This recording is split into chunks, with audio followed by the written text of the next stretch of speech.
My name is Jesse Reeves. In today's video, we'll be reviewing how to enter checks in CMPOnline. There are several ways to accomplish this, all with their own benefits, so I encourage you to watch the whole video from start to finish before beginning this process. Before we start, I'll point out that I'm in version 4.8 of the application, so things may look a little different on your screen, but the same features should apply. To start today, I'll navigate to Case File, Financial, Checks. On this screen, we may first see a list of checks currently waiting to be printed. Since I do not have any in my printing queue for this file, this grid is empty. We can add to this list directly from here by clicking Add New. Now, a pop-up will appear. This pop-up will automatically populate information as we fill out our fields. So I'll start with selecting a transaction type and code. For this example, I'll be entering a client funds refund check. Once I enter these here, the client's address should appear in the payee box here. If I change the type and code to something different, for example, court costs sheriff's fee, a sheriff needs to be assigned to the file in order for the payee information to automatically populate. If you want to change the payee information, you are welcome to do so now. Let's change our transaction type to court costs, miscellaneous court costs.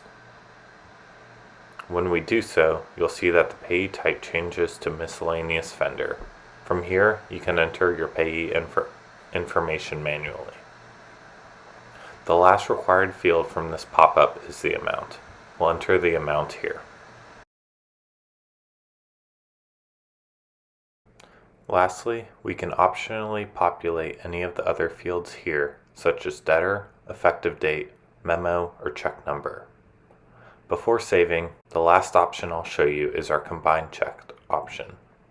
If checked, this check will be combined with other checks that are also marked as combined that are paid to the same payee.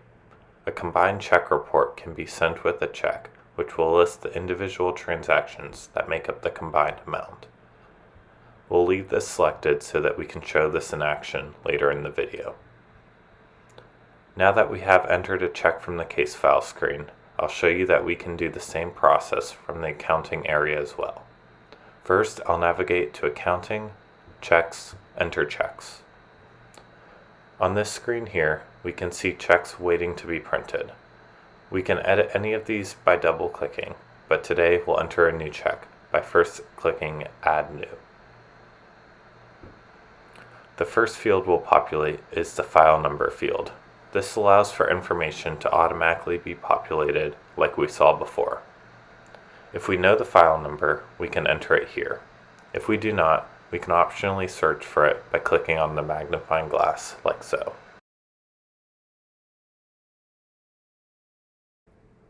In the transaction type and code fields now, I'll select court costs and e-filing fee. We can see once again that the payee is automatically populated.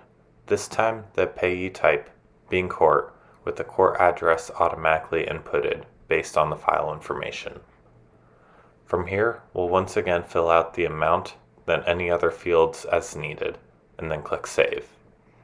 I'll enter a few more checks from this screen, including another to our client to demonstrate our combined checks before we look at printing.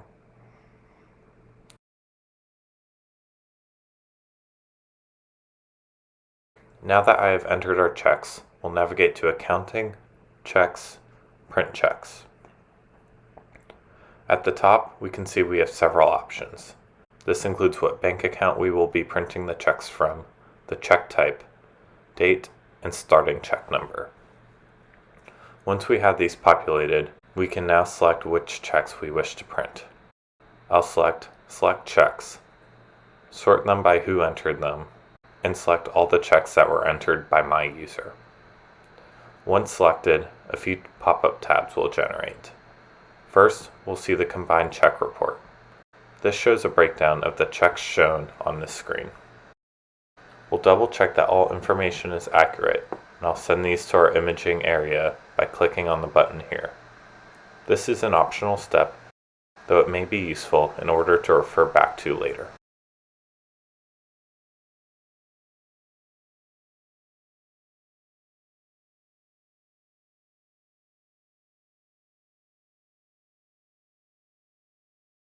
The next step is to print paper checks, if applicable, on the check stock, ensuring that we have the correct starting check number correlating to the check stock on hand. Once the paper checks are printed and we see the numbers and amounts are correct, I'll navigate back to CMPOnline and select Yes, I want to finalize the checks. If the checks did not print correctly or you need to change the check numbers, click No and make any necessary corrections before repeating the process. Now that we have printed the checks, let's visit our file and go to Case File, Financial, Transactions to show that they were entered correctly. And that concludes entering checks in CMPOnline. If you have any questions, please reach out to a CMPOnline representative and we'll be happy to assist you in any accounting needs. Thank you for watching and have a great day.